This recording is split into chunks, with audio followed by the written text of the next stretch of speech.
Dieu merci, tout va extrêmement bien. Dieu merci. Alors, je voudrais vous remercier.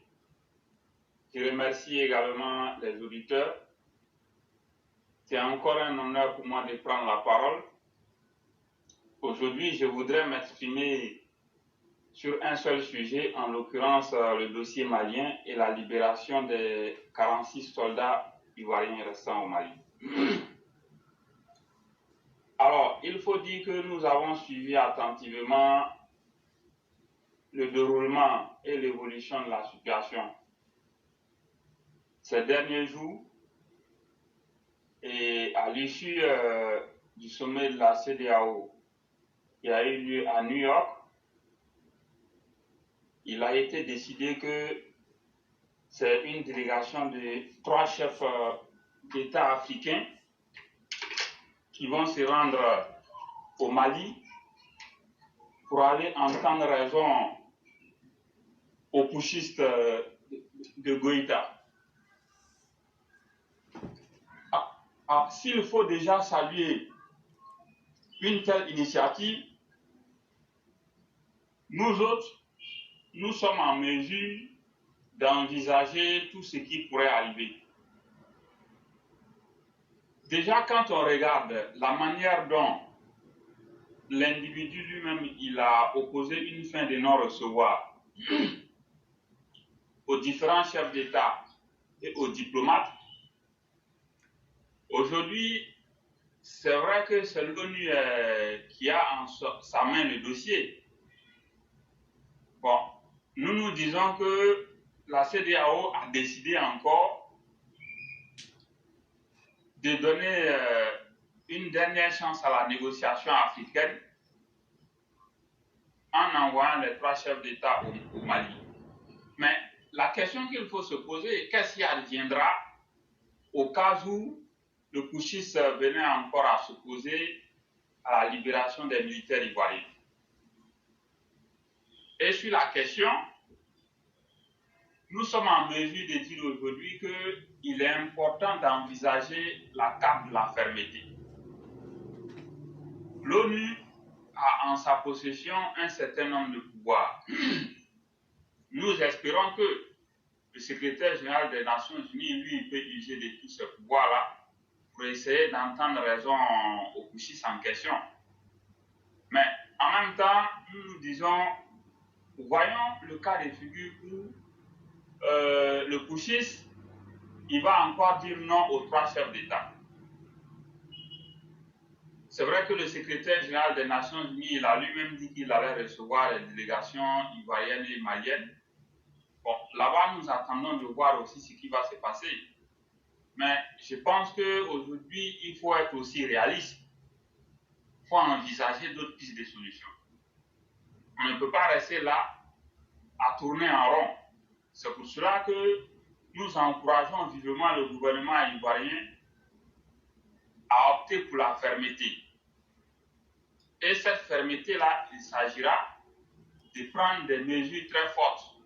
Mais aussi, il faut vraiment prendre toutes ces mesures-là avec les pays voisins, la CEDEAO et notamment l'ONU. Mais une chose est sûre, nous pensons qu'il est plus que jamais grand temps de mettre une pression maximale. Parce que ce putschiste-là, il ne cédera pas comme ça dans la tranquillité. Il faut tout mettre en œuvre pour exercer une pression maximale sur ce putschiste-là pour l'emmener à céder. Parce que les choses ne peuvent pas rester comme ça. Depuis pratiquement longtemps, nous voyons qu'il est en train d'inciter au chantage. Bon, on ne comprend pas. On ne peut pas accepter un tel chantage sur une longue période. Donc, il est important que vraiment la vitesse supérieure soit passée au niveau des instances régionales et internationales et aussi au niveau national pour contraindre ce putschiste-là à céder. Et en la matière, nous pensons que la Côte d'Ivoire a les cartes en main. Donc il faut que la Côte d'Ivoire use de toutes ses cartes pour vraiment obtenir la libération de ces putschistes-là. C'est très important. Donc voilà ce que je voudrais dire. Si vous avez quelque chose à ajouter, je vous écoute. Merci beaucoup, Sundiata le Conquérant.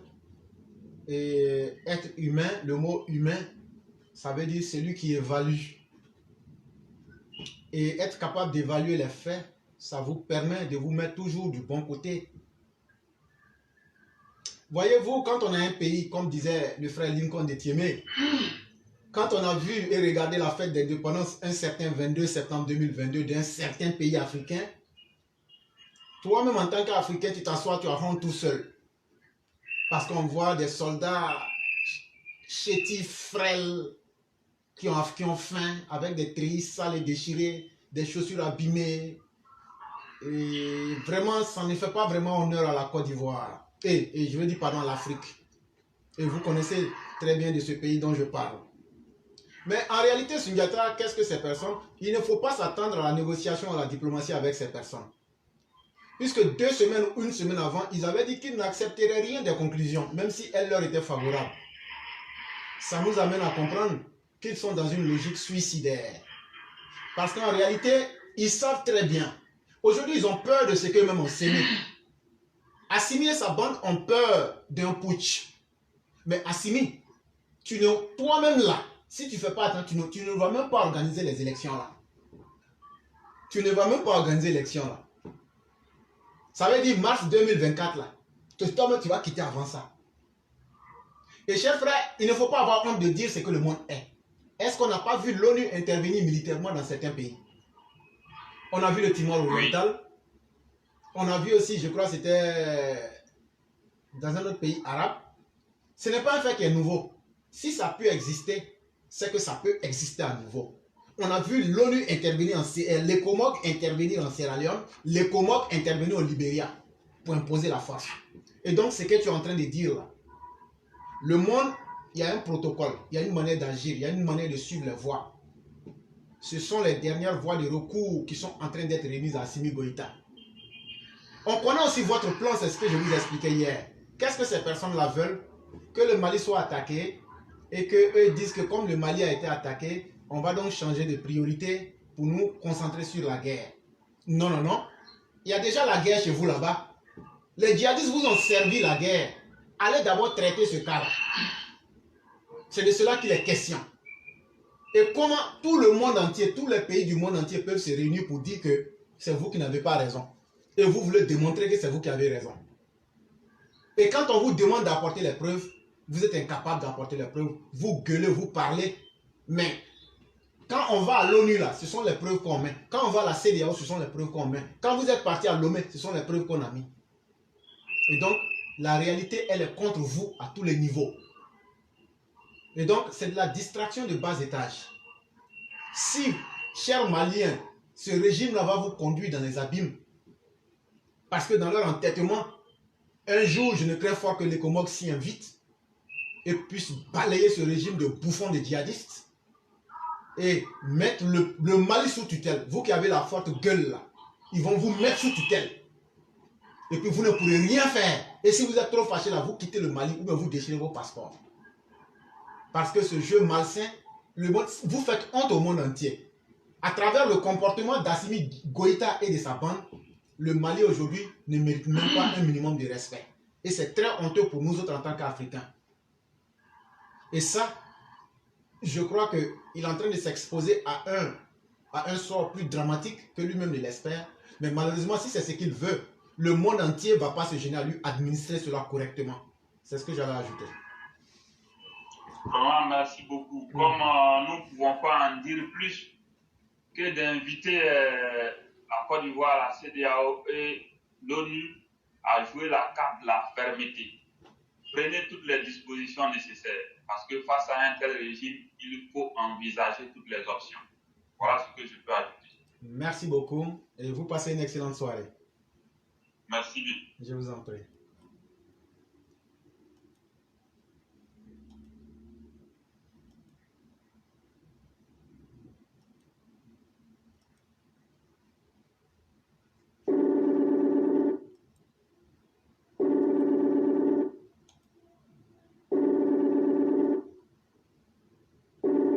Donc, chers Maliens, à partir de maintenant, si Abdounian crie, dites-lui qu'il y a un vrai garçon qui s'appelle Éclaireur pour vérité. S'il est vraiment un intellectuel, ou même journaliste, il n'a qu'à venir affronter Assimi Goïta, il n'a qu'à venir affronter Éclaireur Pro Vérité.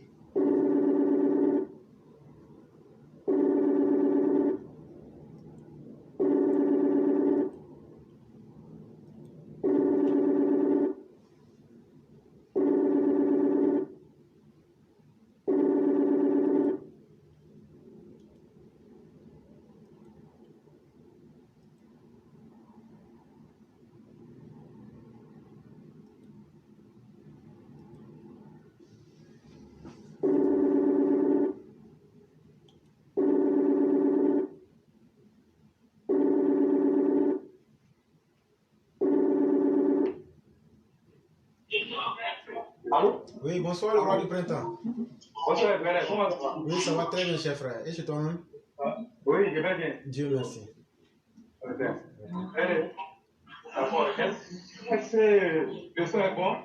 Bon, il y a des bruits à côté en tout cas. Oui, je suis en train d'essayer de m'éloigner un peu des bruits là. Ok, il n'y a pas de problème. Ok. Ok, merci beaucoup. Il n'y a pas de problème. Voilà. Et merci beaucoup à tout le monde. Et je dis encore merci à tous les intervenants. Et dire aussi merci à toi-même. Parce que c'est pas toujours facile d'être là 7 jours sur 7. Et vraiment, merci beaucoup. Et aujourd'hui, je vais parler de ce qui s'est passé à l'ONU et aussi après l'Assemblée générale de l'ONU.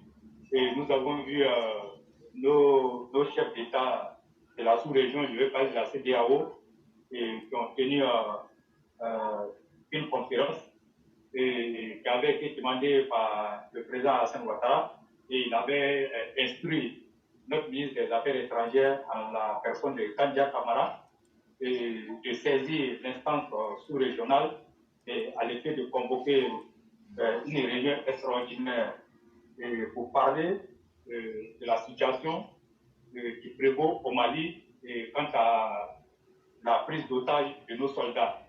Et je crois que la requête a été introduite et c'est ce que nous avons vu après l'Assemblée générale de l'ONU. Les chefs d'État ont tenu quand même, parce que je vois certaines personnes qui disent que pourquoi déporter les problèmes sous-régionaux à une tribune de l'ONU aux États-Unis, loin de l'Afrique. Mais ce que les gens doivent comprendre, c'est que aujourd'hui, quand on regarde un peu la situation, mais est-ce qu'ils maîtrisent très bien les textes de la CEDEAO? Les chefs d'État africains se sont retrouvés à New York et tout le monde connaît le calendrier très chargé des chefs d'État africains. Et quand vous partez à une assemblée générale de l'ONU, elle regroupe tous les dirigeants du pays, les 193 pays de l'ONU. Et c'est comme ça, nos présidents se sont retrouvés là-bas. Et beaucoup de présidents même, je crois qu'ils n'ont même pas pu effectuer le déplacement compte tenu de leur calendrier. Et maintenant, est-ce qu'il fallait attendre, revenir en Afrique, aller trouver encore un autre jour, aller s'asseoir pour parler de ça, ça allait prendre le temps. Et comme on le dit, la situation de nos soldats a assez duré, donc il faut trouver des voies de moyens pour mettre fin à ça. Et donc c'est comme ça, ils se sont retrouvés et ils ont fait leur réunion. Et à l'issue de cette réunion, il y a eu des décisions qui ont été arrêtées. Et Sundiata le soulignait tantôt, des chefs d'État seront envoyés à Bamako pour essayer encore de dissuader Assimi Goïta et de lui faire comprendre qu'il n'a pas le droit de maintenir ces vaillants militaires ivoiriens en détention. Il est temps qu'il les libère. Et vous savez que le temps, c'est le nom de Dieu. On a l'habitude de dire ça ici sur la plateforme. Toutes les négociations ont été menées. Mais il s'agit là, je crois que ça doit être une dernière chance d'être donnée à Assimi Goïta. Et je ne pense pas qu'après cette médiation, qu'une autre médiation soit envoyée par la CEDEAO ou encore par d'autres personnes pour aller demander à Assimi Goïta de libérer les militaires. Aujourd'hui, on comprend mieux que Assimi Goïta sait très bien que l'acte qu'il a posé, c'est un acte qui ne mérite même pas d'être posé et que lui, il est dans le faux. Mais aujourd'hui, il est détient parce qu'il pense qu'il est fort. Mais sinon, il connaît la vérité, il sait que la route qu'il a empruntée, ce n'est pas une bonne route. Et donc, il va aller lui dire de libérer les soldats, comme notre président ne cesse de le répéter, qu'il les libère sans délai.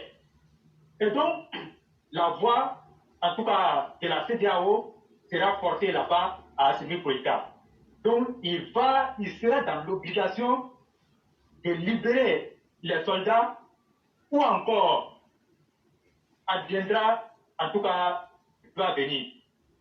Donc, parce qu'on est aujourd'hui au XXIe siècle, quand tu es incapable de faire plaisir à ton peuple, tu as fait un coup d'État et tu as avancé des arguments, mais tu viens et tu viens faire encore plus pire que ça. Mais à regarder seulement l'escalade de comment on appelle, de la violence ou encore de l'insécurité qui est aujourd'hui au Mali. Mais ça là même là, l'indice même suffit seulement pour faire comprendre aux gens que Assimi Goïta est un incapable notoire.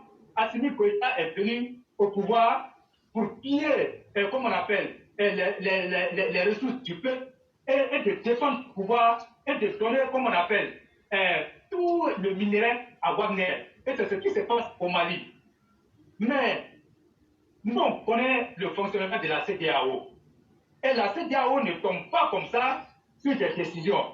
La CEDEAO analyse d'abord le pour et le contre et analyse d'abord les effets des sanctions. Mais est-ce qu'on peut traiter son bienfaiteur, comme on appelle, comme une vulgaire personne? Moi, je vais parler du président Alassane Ouattara, qui est celui-là même qui a milité pour que les sanctions ne soient pas appliquées de façon violente contre le Mali.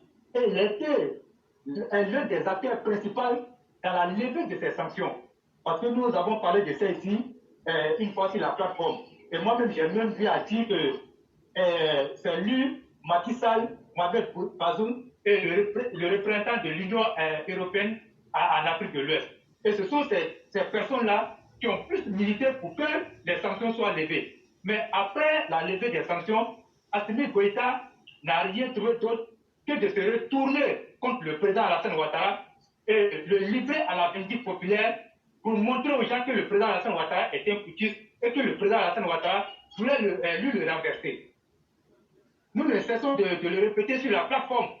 Le président Alassane Ouattara, pour renverser un régime, comme on appelle au Mali, est-ce qu'il a besoin de déporter 49 soldats avec des passeports bien connus, avec des, comment on appelle, un ordre de mission, allez-y renverser Assimi Goïta. Mais Assimi Goïta, mais toi tu es faible. Pour te renverser, on n'a pas besoin d'aller au Mali pour te renverser, et toi tu le sais. Et le président Alassane Ouattara ne cesse de le répéter. La Côte d'Ivoire ne sera servie de base arrière ou encore de pays de déstabilisation à un autre pays pour aller renverser le Mali. Mais Assimi Goïta, mais je pense que toi, c'est allé trop loin. Et ceux qui sont derrière toi, qui tirent les ficelles, qui te disent non, il faut aller, nous sommes derrière toi. Mais si on te dit que ces personnes-là t'ont lâché depuis un certain temps, est-ce que toi, tu vas croire? Tu ne vas pas croire à ça. Mais tu as été lâché par ces personnes-là. Donc, ce qui est mieux pour toi, tant que les chefs d'État, les 3 chefs d'État qui ont été mandatés par la CEDEAO, n'arrivent sur le sol malien, à la descente même de l'avion, il faut que tu leur dises, j'ai libéré les militaires, vous pouvez partir avec eux. Et ça a ce seul prix que toi, Assimi Goïta, tu peux quand même aller au bout de la transition. Mais, et même là, moi-même, je ne pense même pas. Parce que tu n'aides pas les gens, tu n'aides même pas les Maliens. Mais Quand on regarde l'indépendance qui s'est passée chez toi, mais tu ne trouves pas que c'est une honte? Tu peux aller fêter l'indépendance d'un pays comme le Mali dans un camp militaire. Mais ça veut dire que tu n'es pas sur le vrai et tu es assis sur du faux. Et les Maliens même se sont moqués de toi. Un anniversaire, on dirait comment on appelle, 62e anniversaire d'un pays, l'indépendance, qui s'est apparenté à un anniversaire de quartier, mais c'est dangereux. Et tout ce que vous avez fait dans la propagande, mais qu'est-ce que ça vous a apporté concrètement? Mais ça ne vous a rien apporté. Mais aujourd'hui, le président Alassane Ouattara, quand nous regardons la Côte d'Ivoire, mais moi je l'ai dit ici, c'est le Mali qui dépend de la Côte d'Ivoire, c'est pas la Côte d'Ivoire qui dépend du Mali. C'est la Côte d'Ivoire qui fait tout pour le Mali. Et tout le monde le sait. Et donc aujourd'hui, c'est quel pouvoir toi tu as pour faire chanter le président? Mais moi je dis que ça c'est honteux. Mais aujourd'hui, ce qui s'est passé à l'ONU, et toi-même tu sais, pourquoi tu n'as pas été à l'ONU? Mais Kamimba a été, il a prononcé sa conférence, il a dit ce qu'il pensait, il a dit les raisons qui ont motivé pour que le coup d'État soit possible au Burkina. Il a expliqué. Mais toi, Assimi Goïta, pourquoi tu n'as pas été à la 77e Assemblée générale de l'ONU? Ça veut dire que tu es vomi par le monde entier et personne ne veut collaborer avec toi. Personne ne veut collaborer avec toi parce que tu es un voyou et tu es un brigand. Tu es un analphabète. Mais il n'y a pas eu, comment on appelle, autant d'insécurité au Mali que sous ton règne. Donc, toutes les personnes qui étaient à cette Assemblée générale-là, ce sont des personnes responsables. Mais toi, tu penses que Antonio Guterres ou encore les différents présidents qui sont là-bas, qui se respectent, vont accepter d'aller s'asseoir avec toi et Assimi Goïta comme ça pour discuter de quoi? Pour discuter de quoi? Tu ne mérites même pas le respect des gens. Tu ne mérites pas le respect. Donc, à un moment donné, comme nous on l'a toujours dit sur la plateforme, il faut jouer la carte de la fermeté avec ces foutits-là. Que ce soit en Guinée ou au Mali. On ne doit même pas les laisser un temps de répit parce que si ça continue comme ça, cela, ils vont empoisonner la sous-région et chacun peut se lever comme ça, avec comme ça un jour, et il va renverser un pouvoir légalement élu, comme on appelle par le peuple, renverser ce pouvoir-là et puis s'asseoir. Mais où allons-nous? Où on va partir avec ces poutistes-là? Est-ce que ces poutistes-là peuvent développer nos nations? Moi, j'ai dit non. Une transition n'a jamais apporté de développement à un pays. Il faut que ça soit clair. Une transition n'a jamais développé un pays. Et ceux qui pensent comme ça, ils se trompent. On a tous connu les transitions ici. Et même à Côte d'Ivoire, la transition de 8 mois qu'on a connu avec le général Robert Keï, quels sont les investissements qui ont été faits à l'époque? Ou bien quel a été le plan de développement qui a été fait à cette époque? Il n'y a pas eu de plan de développement. Ils viennent seulement pour remplir leurs poches, piller les caisses de l'État et partir. Et après, c'est eux qui vont venir dire que les caisses de l'État sont vides. Et quand ils le font, ils mettent à mal le prochain président qui sera élu. Parce que quand lui vient, il vient trouver un pays désorganisé, un pays qui n'a plus de ressources, et qu'il est obligé maintenant, lui à son tour, de pouvoir travailler pour redorer le blason de l'économie, et chose même qui va prendre encore plusieurs années. Mais pendant que le peuple va chercher de quoi manger. Et donc quand nous voyons toutes ces difficultés-là que apporte cette transition, moi je dis qu'il faut les stopper net pour ne pas qu'on en arrive au pire. Je l'ai dit, regardez la situation du Mali. La situation qu'Assimi Goïta a créée, ça n'allait pas au Mali, mais à moins avec IPK, la sécurité, le Mali contrôlait au moins 60% du territoire. Mais aujourd'hui, IPK n'est plus. Mais regardez le peu d'espace qui reste au Mali. Bamako et ses environs, à peine même 40%. Mais quand vous voyez comme ça, c'est difficile. Ça veut dire qu'ils sont en train de donner un problème, un lourd problème au prochain président qui sera élu démocratiquement. Et le même peuple du Mali va se soulever contre ce président-là et ils vont dire que ce président n'a rien fait. Mais ils ne vont même pas chercher à savoir que l'incapacité qu'ils vont coller à ce président-là tire sa source dans la transition. Et ils auront la mémoire courte. Et ils vont faire tout pour effacer ce président. Et on va retourner encore à une transition et le Mali ne s'en sortira pas. Mais quand le Mali ne s'en sort pas, mais c'est vrai, on dit que le Mali n'a rien, le Mali est tout, mais ça va répercuter sur les pays voisins. Parce que quand le pays est déstabilisé et qu'il y a l'insécurité, il y a l'exode, comment on appelle, on fait face à l'immigration, on fait face à l'immigration, et tout le monde le sait, et quand ils quittent le Mali, ils viennent dans les pays voisins, et ils vont venir, et au nom de la fraternité, au nom de la communauté sous-régionale, on est obligé de les accueillir sur nos terres. Mais pendant que nous-mêmes là, on n'a pas fini avec nos problèmes, on a nos problèmes. Donc voilà un peu les inconvénients comment on appelle des coups d'État. Et les coups d'État ne sont pas faits pour arranger l'Afrique. Moi je le dis à qui veut l'entendre. On peut le faire d'accord avec celui qui est là, mais est-ce pour autant il faut le renverser pour empirer la situation? Parce que quand on renverse un président, comment on appelle, incompétent, qui ne travaille pas pour le peuple, mais on ne règle pas le problème, on ne fait que déplacer le problème.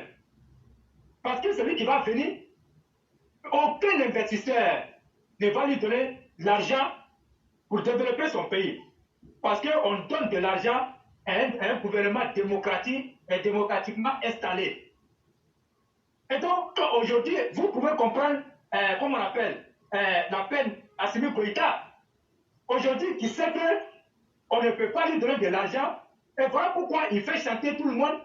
Mais le président Alassane Ouattara n'est pas la PCAO. Mais quand tu fais des trucs comme ça et que tu fais que le président Alassane Ouattara t'aide à trouver de l'argent, l'argent que le président Alassane Ouattara va te trouver là, c'est lui qui a déployé là-bas. Tu ne peux pas aller discuter directement avec les gens, tu te faire chanter le président, mais ton chantage là ne passera pas. Donc moi, je le dis à qui veut l'entendre, et c'est valable pour tous les pays. Sortons des coups d'État. Ces coups d'État-là ne nourrissent pas l'Afrique, ces coups d'État ne développent pas l'Afrique, et ces coups d'État sont une gangrène pour nos sociétés. Il faut que ça soit clair. Et donc, au Mali, toujours ce sont les fonctionnaires qui se plaignent. Même si on ne peut pas développer un pays, mais ne serait-ce que le salaire des fonctionnaires, il faut bien garantir ces salaires-là. Même dans la police, et ça se passe comme ça. Donc, le Mali va de pire en pire. Et je dis que la situation est loin d'être réglée au Mali. Mais moi, je rassure tout le monde que nos soldats seront libérés. Nos soldats seront bel et bien libérés. Mais, après la libération de nos soldats, Assimi Goïta, il va lire l'heure. Moi, je ne vais même pas cacher. Assimi Goïta va lire l'heure. Parce que c'est une défiance de trop. Assimi Goïta a défié la communauté sous-régionale, la CEDEAO, qui condamne les coups de... quelle que soit sa forme. La CEDEAO condamne les pushs, quelle que soit leur forme. Mais les gens sont en train de parler de Burkina Faso, mais ils n'ont qu'à regarder, moi je l'ai dit, un coup d'État c'est un coup d'État. Et à un degré moins, Damiba a su prendre les choses. Voilà pourquoi il s'est retrouvé hier aux assemblées générales de l'ONU. C'est parce que tout le monde a vu en Damiba que c'est quelqu'un qui veut la sécurité de son pays et qui ne donne pas dans la défiance, dans l'arrogance. Contrairement à Mamadi Doumbouya et Assimi Goïta, les deux brigands. Donc à un moment donné, il faut taper du poing sur la table pour dire à ces foutus-là, trop c'en est de trop, il faut que ça s'arrête. Et moi je dis, nous sommes presque à la fin de cette affaire. Et cette affaire sera réglée, mais moi je crains pour Assimi Goïta. Je dis bien, je crains pour Assimi Goïta. Les 5 colonels climatisés du palais de Koulouba, moi je crains bien pour leur vie. moi je ne suis pas un prophète ni un devin. Mais je crois qu'on a eu une situation en Guinée lorsque Dadis Camara défiait tout le monde. Et tout le monde l'a vu. Mais aujourd'hui, quand moi je regarde la situation au Mali, moi j'ai bien peur de ce qui va venir après. Et moi je finis et je tombe un peu sur la Guinée éclairée.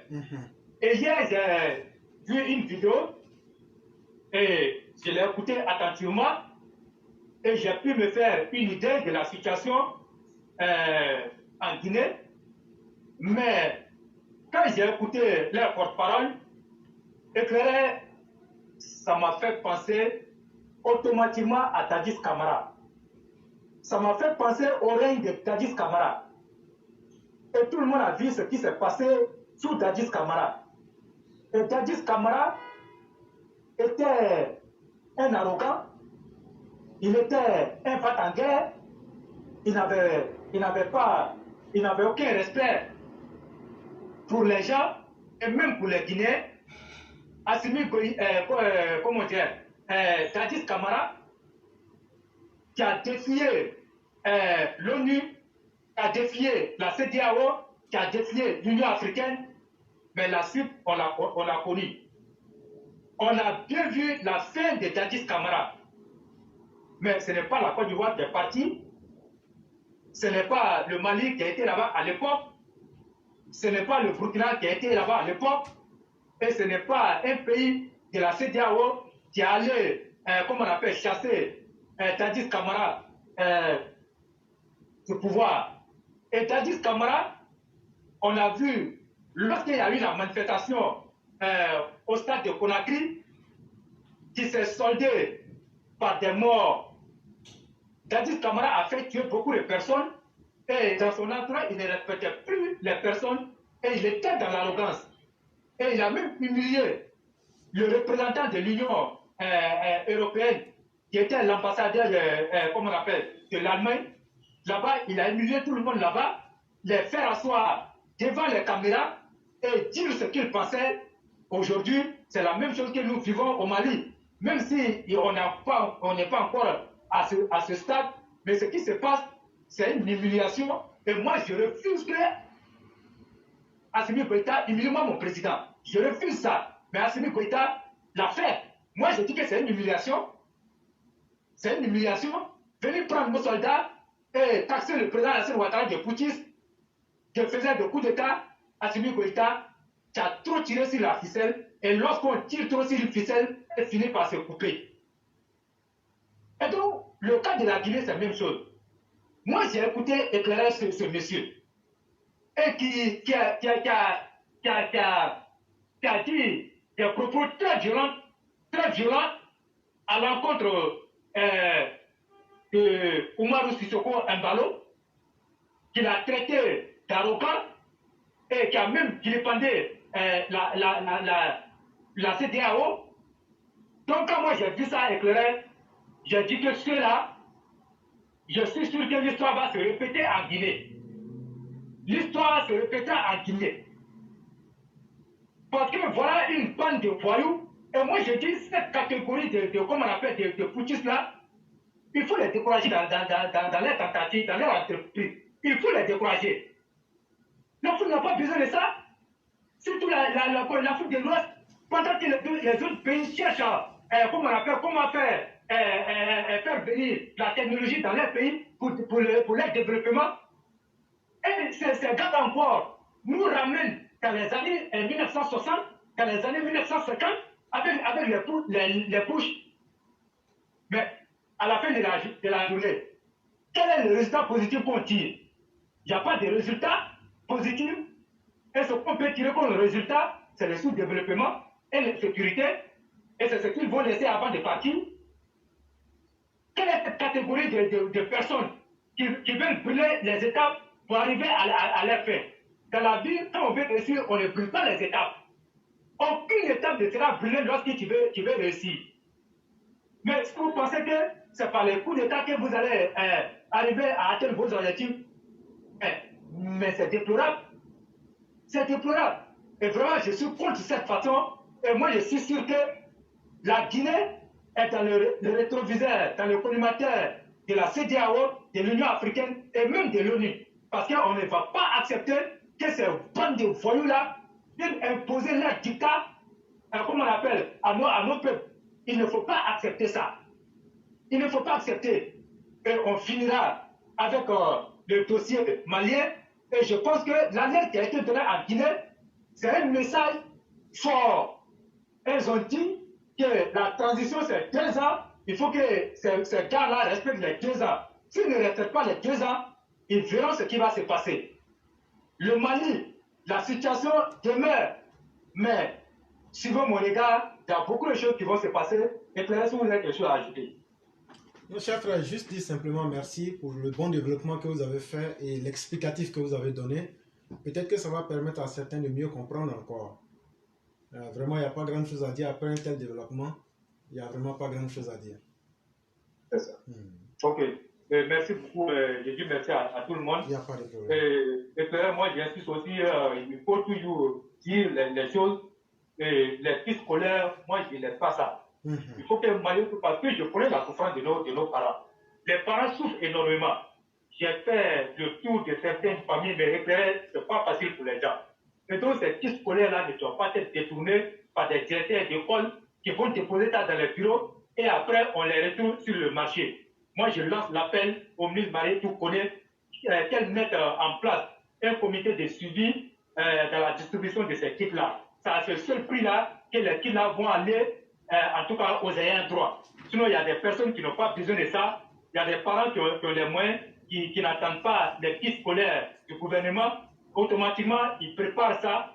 Mais quand on regarde la majorité des parents d'élèves, franchement, ils n'ont pas les moyens adéquats pour pouvoir s'acheter les kits. Mais quand l'État fait des efforts, il faut bien que l'État ait un regard attentif dans la distribution de ces kits-là.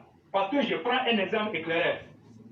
Est-ce que notre maire, Massata Blanc, peut prendre sa marchandise et aller déposer sur le marché et sans mettre quelqu'un pour contrôler cette marchandise-là? Mais si notre maire n'arrive pas à mettre quelqu'un pour surveiller la marchandise, pour que la marchandise arrive à bon port, mais si elle dépose ça, qu'il n'y a pas de contrôle, mais allez-y comprendre que la marchandise là, les gens vont venir prendre ça et on ne saura pas qui a pris. Et après, les gens vont dire, l'État, Massata Blanc a donné une marchandise pour qu'elle soit vendue comme ça. Mais de la manière que la marchandise devait être vendue, mais ça n'a pas été le cas. Et les gens vont commencer à parler pour dire, en tout cas, nous, on n'a pas vu. Mais la faute là, c'est à qui la faute? Mais ça serait à notre maire qui a déposé sa marchandise et qui n'a pas pu contrôler. Et donc, c'est la même chose pour l'État. L'État a fait des efforts. Nous tous, nous voyons les efforts de l'État. Mais il faut que l'État concrétise ces efforts-là et dans la surveillance. Prendre des gens pour contrôler, sinon, ces efforts seront bien éclairés, moi je le dis, et les gens vont encore venir parler de dire oui, l'État même a fait ça, ils n'ont pas donné les kits aux gens, nous on a retrouvé ces kits-là au marché, mais c'est à qui la faute? Donc il faut donner les numéros verts aux parents pour dénoncer ça. Parce que le plus souvent, quand vous regardez sur ces kits-là, c'est écrit ne peut être vendu. Mais quelque chose qu'on ne peut pas vendre, on dit de donner gratuitement. Quand on retrouve ça sur le marché, c'est pour donner cadeau aux gens, c'est pour aller vendre. Éclaireur, je dis bonne soirée à chacun. Merci. Merci beaucoup, le roi du printemps. Merci pour ce que vous avez dit. Et en des termes plus simples, chers parents, c'est que le roi du printemps est en train de dire. Le gouvernement, cette année-là, ils ont augmenté le salaire de tous les fonctionnaires. Eux, ils sont contents. Mais toi qui es commerçant, toi qui es paysan, toi-même qui ne travailles pas en ce moment, toi-même qui n'as pas les moyens, le gouvernement dit, qu'est-ce qu'il peut ici? On ne peut pas augmenter le salaire, mais on peut redistribuer la richesse que le pays a eue là, en donnant un peu à tout le monde. Et il n'y a pas une meilleure manière de le faire qu'en donnant comme ça à travers les kits. Le fait que vous n'allez pas payer les fournitures, c'est déjà de l'argent que vous conservez. Maintenant, si toi tu es tellement fier de toi-même que tu n'en as pas besoin, Dieu merci. Mais si toi tu ne veux même pas te renseigner, nous on te renseigne, toi-même tu ne vas pas demander. Tu ne vas pas là-bas pour prendre les renseignements. C'est pas nous tu vas accuser. Et donc, tous les parents ont droit à ça. Maintenant, on demande au gouvernement, en plus de la vérification, ils n'ont qu'à ajouter des numéros verts. Si tu vas dans l'école, quand on dit qu'il n'y a pas de kit scolaire, tu appelles le numéro vert On va demander au directeur sur place. Ça encore, ça sera bien. Vraiment, merci beaucoup le roi. Merci d'avoir insisté. Espérons bien que les parents vont se prêter à ce jeu. Je te souhaite une excellente soirée et bien à tous du côté d'Abidjan. Ok. Mesdames et messieurs, nous allons passer à la toute dernière personne. La communication se fait difficile. Ils veulent créer... Leurs algorithmes s'avèrent un peu plus forts que les nôtres. Je ne sais pas, en disant que les parents doivent aller prendre les kits, je ne sais pas comment est-ce que ce message-là peut gêner quelqu'un. Pourtant, quand le gouvernement fait des bonnes choses, il faut le dire. Ça aussi, ça participe même de l'honnêteté intellectuelle.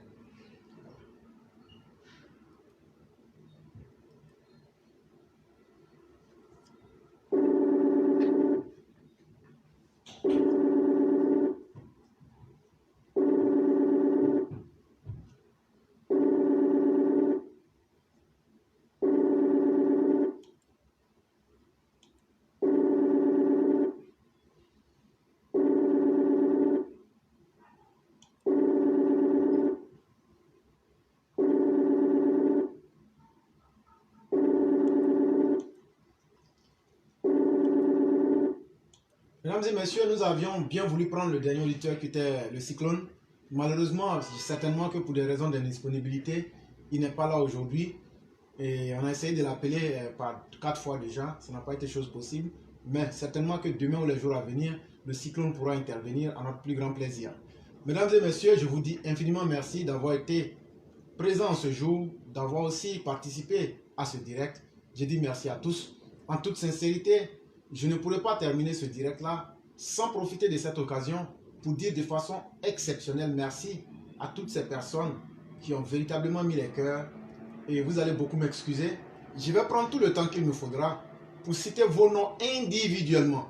Je vais citer vos noms un à un pour vous dire merci. Ceux qui ont mis les cœurs, c'est vous qui sécurisez l'émission. On ne peut pas globaliser souvent. Aujourd'hui, je vais dire vos noms un à un. Je dis merci à Walter Otto. Merci à M. Mamadou Mohadou Bamba. Merci à Alfred Foloton. Merci à Youssouf Fane. Merci à Abdul Sidibé Sidibé. Merci à Diko l'Impérial. Merci à Momo le Baobab. Merci à Ibé Lamour. Merci à Berté Mamadou. Merci à Tidiane Ouattara. Merci à Alassane Diallo. Merci à Elsa Drabo. Merci à Adama Kone. Merci à Potamoa du Nil, qui est le Sunyata le conquérant. Merci à Binta Doumbia. Merci à Abubakar Traoré. Merci à notre mère bien-aimée Sila Kadiatou. Merci à notre mère Nakarija Fofana. Merci à Siaka Kone.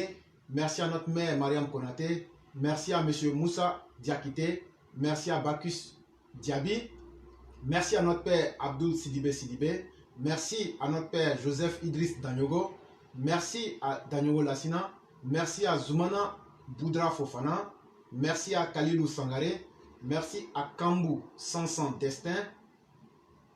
Merci à Fal Fadiga. Merci à Freud Batogoma. Merci à Ben Isaac Touré. Merci à Moussa Thierry Kone. Merci à Broulaye Ouattara. Merci à notre mère Nazibo Drabo. Merci à Yaya Ouattara. Merci à notre mère Mariam Bamba. Merci à notre mère Geneba Bakayoko. Merci à la Mao Martine Théa. Merci à Laji Lameitus Meite. Merci à notre mère bien-aimée Alimata Dos. Merci à Zach Touré. Merci à notre mère Ramatou Doumbia. Merci à notre patriarche très estimé Georges Lèche Gra. Merci à notre mère Akissi Moye. Merci à Li Jeune Iba. Merci à Mohamed Kamara. Merci à notre mère Abiba Takone. Merci à notre père Mamadou Paré. Merci à notre mère Karidja Sila. Merci à monsieur Soumaoro Karamoko. Merci à Fakoli Doumbia. Merci à Chaka Ouattara. Merci à Mamadou Meite. Merci à Bourbi Bonaventure Naon. Merci à notre mère Awa Mariko. Merci à Abou Diara Souba ou Abou Diara. Merci à notre mère Aminata Ouattara Ouattara. Merci à monsieur Mamadou Djobo Kassavogo Kone. Merci à notre mère Geneva Koulibaly de Londres. Merci à monsieur Kassim, notre père Kone. Merci à Aboubakar Kone. Merci à Zouré Sheikh. Merci à notre mère Madiata Diarasouba. Merci à notre frère très estimé Meïté Tefeut. Merci à notre frère père Abou Parker Bis. Merci à Kone Yakuba. Merci à Suleiman Savadogo. Merci à notre mère Marion Sisavane. Merci à Fatogoma Ouattara. Merci à Nakissa Deya Dosso. Merci à Ali Seiba. Merci à Sidibé Youssouf. Merci à Zana Bamba. Merci à Mathieu Fofana. Merci à Traoré Vas. Merci à notre père bien-aimé Tazief Ouattara. Merci beaucoup Tazief Ouattara. On est toujours ensemble. Merci beaucoup. Merci à notre père Brahim Meite. Merci à notre père Boubacar Diarra. Merci à notre mère Mamou Louise. Merci à Sendou Karamoko. Merci à Aboudraman Togo. Merci à Diaby Medine. Merci à Ladji Doukouré. Merci à Fatoumata Diabaté. Merci à Mamadou Diomandé. Merci à notre père Bakari Koulibaly. Merci à Sako Pleke. Merci à notre père Makom Rabi. Merci à notre mère bien-aimée Aramatou Samassi Diaby. Merci à M. Moussa Kone. Merci à Traoré Konaté Drissa. Merci à Mamadou Dia. Merci à notre mère Kamara Mariam. Merci à notre mère Gagnou Madaha. Merci à notre père Sekou Traoré. Merci à Moussa Bamba. Merci à M. Yo Amidou. Merci à Youssouf Timité. Merci à Moussa Koumog Sissé. Merci à notre mère Mariam Diomandé. Merci à Zana Salif Koulibaly. Merci à Maferiman Diarasuba. Merci à Trésor. Merci à Boulaye Dao. Merci à Andrea Pokes. Merci à Amara Bamba. Merci à Ouattara Kassoum Ouattara. Merci à M. Joseph Moulo. Merci à Yann Koulou. Merci à Mamadou Keïta. Merci à notre mère Soumaoro Mariam depuis Médine. Merci à Ousmane Traoré. Merci à Kone Kajolo Métro Nuriel. Merci à notre mère bien-aimée Binette Sidibé. Merci à notre mère Karidja Justine. Merci à notre père Aruna Sangaré. Merci à notre mère bien-aimée Céline Peugeot. Merci à M. Vamoussa Koulibaly.